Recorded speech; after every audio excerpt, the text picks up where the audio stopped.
So you know the saying that goes, if you give a man a fish, he eats for a day. But if you teach a man how to fish, he eats for a lifetime. What if there was actually a better way to learn how to strum? In fact, what if there was a way to learn something once and then basically be able to learn all the strum patterns? Today I want to talk about 3 basic musical concepts that essentially will allow you to listen to anything and then quickly identify the strum pattern that you need to play. I'm also going to be showing you a practical exercise that will allow you to build that skill. And then hopefully by the end of this video, you'll never have to look at another strum chart ever again. Sounds good? Let's get to it.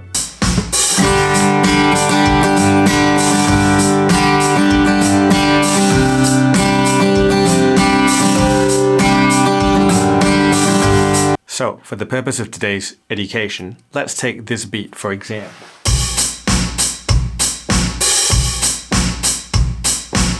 Realistically, we could use any groove, but let's just use this one today. So this drum beat in particular is what we call a rock groove, and a rock groove is syncopated, meaning that every second and fourth beat in a measure of 4 beats is strong. So we have successfully determined the first thing that we need to identify in a piece of music, and that is the meter of the music. So meter in music refers to how beats are organized into patterns or groups within a piece of music. So it's like a framework that gives structure to the rhythm. There's actually a lot of theory that we can go into here, but basically understand that we can have strong and weak beats. Strong beats are ones that are emphasized or accented. Weak beats, on the other hand, are less emphasized and occur between the strong beats. On the guitar, we can also accent strong beats and weak beats, and that's in the way that we strum. So we can hit strong beats by just hitting it harder, and we can de-emphasize weak beats by just hitting it softer. So that's really important when learning how to strum.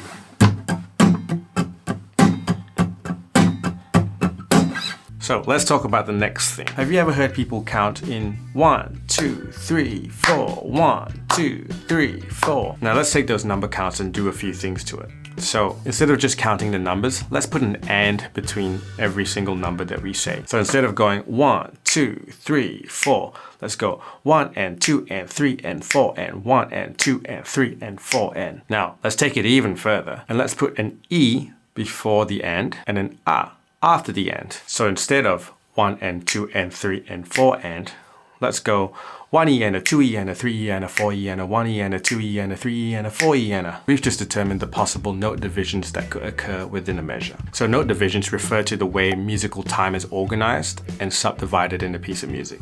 As a guitar player, it actually now means that 4 beats have been divided into 16 beats. And each one of those 16 beats is a possible place for you to strum. Keep that in mind. Now, the third concept here is more of a physical one than it is a musical one. There's a natural flow to the way that a pendulum swings because of physics, right? So on the guitar, there's also a natural flow in which our hands move up and down when we strum. We don't want to fight physics with our guitar either. So if we count, and let's count it a little bit slower. Let's go 1E and a 2E and a 3E and a 4E and a 1E and a 2E and a 3E and a 4E and a. We can strum every number and every and with a downstroke, like that, and every E and A with the upstroke. And let's make sure we get the natural bounce in our hands correct. So 1E and a 2E and a 3E and a 4E and a 1E and a 2E and a 3E and a 4E and a 1. This is really different to how you would learn it in a book or through a strum chart, because all the strum chart tells you to do is, oh, strum down at this point and strum up at this point. But what we're trying to train here is a natural flow.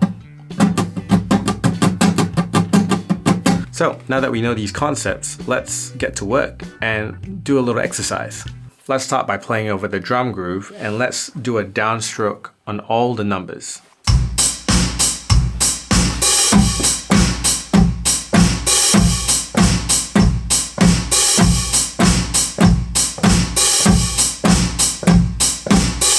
Stage 2. Let's do a downstroke on the numbers, but also the ands.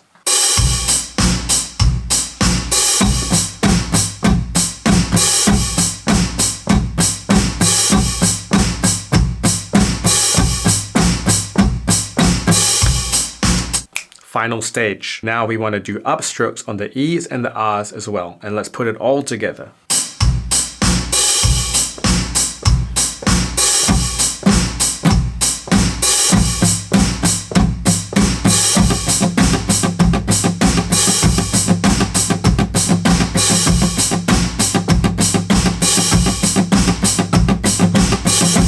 So through those 3 stages, wherever you're struggling, just take your time. Make sure you land those notes.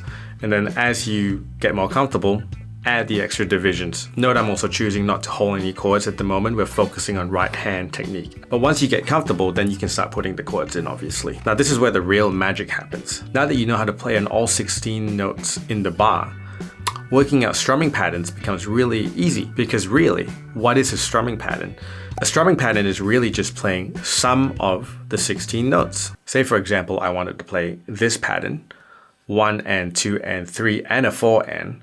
All I really have to do is only play on those beats and leave the other ones out. If I strum the G chord to this pattern, it would sound something like.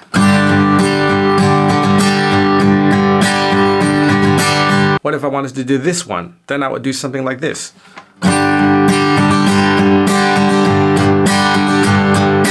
Now maybe let's not do a number. Let's do it. Let's get rid of the 3.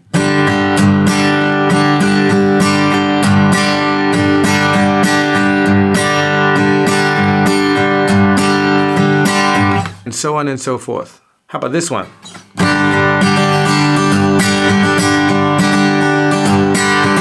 Do whatever you want. The possibilities are endless. So a few extra notes here. The point of this exercise is that eventually, the more that you do this, really you'll stop having to think about it so much. And eventually your hands will just get really used to, because it's all muscle memory at that point. Another thing to know is that today we've covered a rock groove, which is a really common groove, but a rock groove is technically duple time. There's also triple time. If you want to talk time signatures, that's like 6, 8, and 3, 4. Those sort of things are a slightly different grouping of beats. Say for example, take something like Gravity by John Mayer. Gravity is working against me. That's basically 6 beats in a measure and 2 of them are accented. But the same logic applies.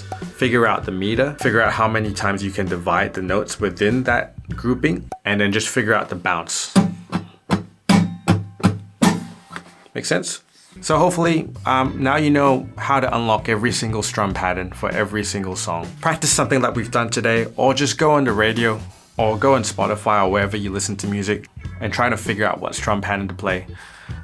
Get used to it, really. Just keep doing it and you'll eventually become a master. I guarantee you that. I made this other video here about basic things you would need to know if you want to start playing the guitar. So if you're interested, check that out. But otherwise, catch you later.